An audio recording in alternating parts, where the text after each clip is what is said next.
اصحاب بدر میرے آقا صلی اللہ علیہ وسلم کے وہ صحابہ جنہوں نے غزوہ بدر کے اندر شرکت کی تھی، حدیث مبارکہ کے اندر آتا ہے کہ وہ صحابہ سب سے افضل صحابہ، اور پھر اس غزوہ بدر کے اندر جو فرشتے شامل ہوئے تھے، اللہ کی نورانی مخلوق فرشتے جو مدد کے لیے خدا نے اتارے تھے، وہ فرشتے ساری نورانی مخلوق یعنی فرشتوں میں سے افضل ہیں۔ وہ غزوہ بدر جو کفر اور اسلام کے درمیان، جو حق اور باطل کے درمیان، جو نیکی اور بدی کے درمیان سب سے پہلا معرکہ ہے، اس کو معرکہ بدر کہتے ہیں۔ 13 سال اہل مکہ نے دین اسلام قبول کرنے والوں پر ظلم و ستم کے پہاڑ ڈائے ہیں، پھر میرے آقا صلی اللہ علیہ وسلم اور صحابہ کرام ہجرت فرما کر مدینہ طیبہ تشریف لے کے گئے۔ مدینہ طیبہ سے تقریباً 80 میل دور بدر کا مقام ہے، جہاں پر یہ غزوہ بدر کا معرکہ بپا ہوا ہے۔ بدر کے مقام پر 12 رمضان المبارک کو مدینہ طیبہ سے جو قافلہ ہے وہ روانہ ہوتا ہے۔ ادھر سے جو کفار ہیں مکہ المکرمہ سے، وہ پہلے آ کے بدر کے مقام پر جس جگہ پر پانی یہ سارا کچھ ہے جو اچھی جگہ ہے، وہاں پر وہ پہلے پہنچ جاتے ہیں۔ اور جب آقا کریم علیہ السلام کا قافلہ تشریف لاتا ہے تو وہاں پر ایسی جگہ ہے کہ جہاں پر جو سواریاں ہیں ان کے پاؤں ریت کے اندر دنس جا رہے ہیں۔ اور پھر اس مقام پر اللہ رب العزت نے مدد کس طرح فرمائی ہے۔ میرے آقا صلی اللہ علیہ وسلم اللہ کی بارگاہ میں دعا فرماتے ہیں، مولا تو نے اپنی مدد کا وعدہ فرمایا تھا، آج اپنی مدد کو اتار دے۔ اگر آج تو اپنی مدد نہیں اتارے گا تو اس روئے زمین پر کوئی تیرا نام لینے والا باقی نہیں بچے گا۔ تو نے وعدہ فرمایا ہے تو مدد فرما۔ تو پھر اس میدان بدر کے اندر مدد کس طرح ہوئی؟ اللہ تعالیٰ نے رحمت کی بارش نازل فرمائی ہے۔ صحابہ کرام نے وہ جو زمین تھی نا، ریت جس پر پاؤں دنس جاتا تھا، وہ زمین اچھی ہوئی ہے، یعنی پاؤں دنس نہیں رہا اب جب بارش ہوئی ہے۔ صحابہ کرام کہتے ہیں ہم نے پانی پیا، غسل کیا، مشکیزیں بھرے، اس قدر اللہ نے رحمت کی بارش نازل فرمائی ہے۔ اور ادھر جو کفار ہیں جس جگہ پر انہوں نے ڈیرے جمائے ہیں، فرمایا ادھر کیچڑ ہی کیچڑ ہو گیا ہے، اور ادھر یہ ساری اللہ کی مدد اور نصرت تھی۔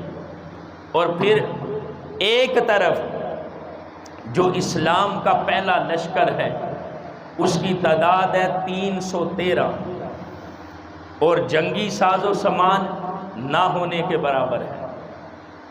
2 گھوڑے ہیں، 70 اونٹ ہیں، اور ایک ایک سواری پر 3 صحابہ سوار تھے، اور 8 تلواریں ہیں، 6 زریں ہیں، بس یہ جنگی ساز و سامان ہے۔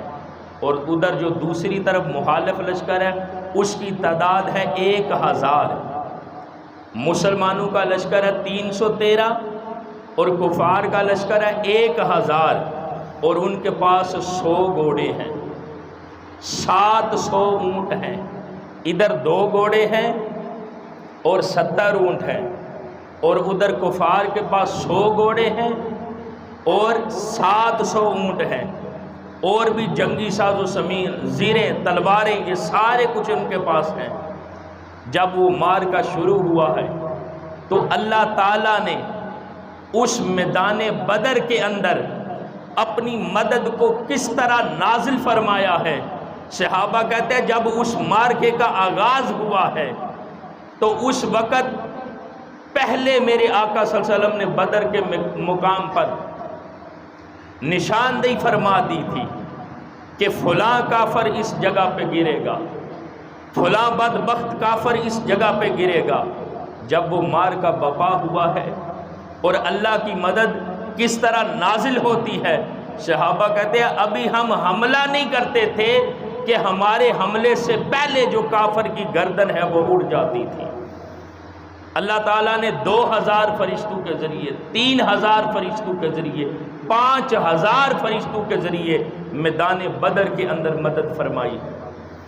اور پھر دوستان محترم، جس طرح میرے آقا صلی اللہ علیہ وسلم نے نشاندہی فرمائی ہے، غزوہ بدر کے مارکے کے بعد صحابہ کہتے ہیں ہم نے دیکھا جس جس جگہ پر ہمارے آقا نے فرمایا تھا فلاں فلاں کافر گرے گا، وہ بالکل اسی جگہ پر گرا، یعنی تھوڑا سا بھی وہ آگے پیچھے نہیں گرا۔ اور پھر میرے آقا صلی اللہ علیہ وسلم نے مکہ المکرمہ میں ایک مرتبہ حرم کعبہ میں اپنے سر انور کو سجدے میں رکھا، جو بدبخت ہے عتبہ ابو جہل کے کہنے پر میرے آقا کے سر انور پر جو اوجڑی ہے وہ رکھتا ہے۔ جب اس نے اوجڑی رکھی، حضرت سیدہ فاطمہ الزہرا سلام اللہ علیہا تشریف لاتی ہیں اور وہ اوجڑی کو ہٹاتی ہیں، پھر میرے آقا سر انور سجدے سے اٹھاتے۔ وہ جو کفار تھے نا، میرے آقا صلی اللہ علیہ وسلم نے ان کے بارے میں اللہ کی بارگاہ میں بد دعا کی، اور وہ صحابہ کہتے ہیں وہ جو بدبخت تھے نا جنہوں نے میرے آقا کے سر انور پر اوجڑی رکھی تھی، ان کو بدر کے میدان پر ان کی لاشوں کو گلتے سڑتے دھوپ میں جلتے ہوئے دیکھا گیا۔ اس میدان بدر کے اندر اللہ رب العزت نے جو اسلام کا لشکر ہے اس کو فتح مبین، روشن فتح عطا فرمائی ہے۔ اور تعداد کتنی ہے؟ صرف 313۔ جنگی ساز و سامان بھی تھوڑا ہے، اور ادھر جو مد مقابل ہے ان کے پاس ان کی تعداد بھی 1000 ہے، اور جنگی ساز و سامان سب کچھ ہے، لیکن فتح اللہ تعالیٰ نے اسلام کے لشکر کو عطا فرمائی ہے۔ اور وہ جو غزوہ بدر کا مارکہ ہوا ہے نا، اس کا فیض، علماء کہتے ہیں اس کا فیض قیامت تک کے لیے جو دین اسلام کا لشکر حق کے لیے میدان جہاد میں اترے گا، انہیں غزوہ بدر کے مارکے کا جو فیض ہے وہ قیامت تک ملتا رہے گا۔ اس لیے کہ وہ جو جرت، وہ جو شجاعت، وہ جو بہادری صحابہ کرام نے میدان بدر کے اندر دکھائی ہے نا، غزوہ بدر شروع ہونے سے پہلے صحابہ کرام آقا کریم علیہ السلام کے سامنے عرض کرتے ہیں یا رسول اللہ علیہ وسلم، آپ ہمیں حکم فرمائیں گے نا، ہم اپنے جو گھوڑے ہیں وہ دریا میں ڈال دیں گے۔ پھر ایک صحابی کہتے ہیں یا رسول اللہ علیہ وسلم، آپ حکم فرمائیں گے ہم موسیٰ علیہ السلام کی جو قوم تھی نا اس کی طرح یہ نہیں کہیں گے کہ جب جہاد کا وقت آئے تو انہوں نے کہا موسیٰ تو اور تیرا رب جا کے جنگ کرو۔ صحابہ نے عرض کی یا رسول اللہ علیہ وسلم، ہم موسیٰ علیہ السلام کی قوم کی طرح نہیں کہیں گے، ہم تو یا رسول اللہ آپ کے دائیں بائیں آگے پیچھے ہر طرف سے آ کر جو دشمن ہے اس کے سامنے آ کر جنگ کریں گے۔ وہ جو صحابہ کا حوصلہ تھا نا، وہ جو صحابہ کے اندر جہاد کا جذبہ تھا، اس جذبے کو دیکھ کر میرے آقا صلی اللہ علیہ وسلم مسکرانے لگے ہیں، مسکرائے ہیں، خوش ہوئے ہیں۔ تو دوستان محترم، وہ جو صحابہ کا جذبہ تھا نا، قیامت تک کے لیے جو اسلام کا لشکر نکلے گا، دین اسلام کے مجاہد میدان جہاد میں اتریں گے، اس جذبے کا فیض قیامت تک کے لیے مجاہدین اسلام کو ملتا رہے گا، اور مجاہدین اسلام کو اللہ تعالیٰ فتح و نصرت سے ہمکنار فرماتا رہے گا۔ دیکھیں نا، جو جنگ ہے وہ جنگی ساز و سامان کی بنیاد پر نہیں جیتی جاتی، وہ ایک جذبہ ہے۔ مومن کے پاس جذبہ کون سا ہے؟ جذبہ شہادت ہے۔ مومن کے پاس جو جذبہ ہے وہ جذبہ ایمانی ہے۔ اور جذبہ ایمانی کیا ہے؟ کہ اگر میری جان چلی جائے گی میدان جہاد کے اندر، میرے جسم کے پرخچے اڑ جائیں گے، تو اللہ کی بارگاہ میں شہادت کے منصب پر فائز کیا جاؤں گا۔ آج جو ہماری فوج ہے وہ دنیا کی طاقتور فوج کیسے ہے؟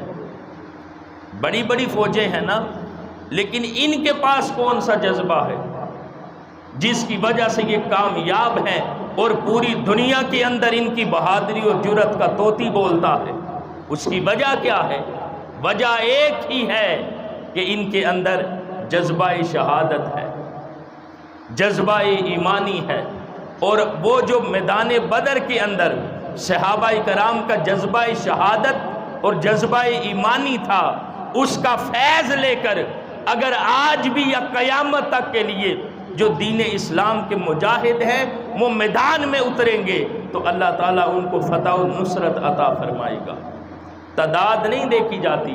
لاما نے بھی کہا تھا نا، شہادت ہے مطلوب مقصود مومن۔ مومن کا تو مقصود ہی جام شہادت ہے۔ مومن جب بھی میدان جہاد میں اترتا ہے تو وہ جذبہ شہادت کے ساتھ اترتا ہے، اور جس جگہ پر یہ جذبہ ہو اگر بچ جائے تو غازی ہے، اگر جسم کٹ جائے میدان جہاد کے اندر تو وہ شہید ہے۔ یہ دین اسلام نے ان کو وہ مقام اور بلند درجہ عطا کیا۔ تو دوستان محترم، جو اصحاب بدر ہیں حدیث مبارکہ کی روح سے وہ سارے صحابہ سب سے زیادہ افضل ہیں، اور اس میدان بدر میں جو فرشتے مدد کے لیے اترے تھے وہ فرشتے سارے فرشتوں سے افضل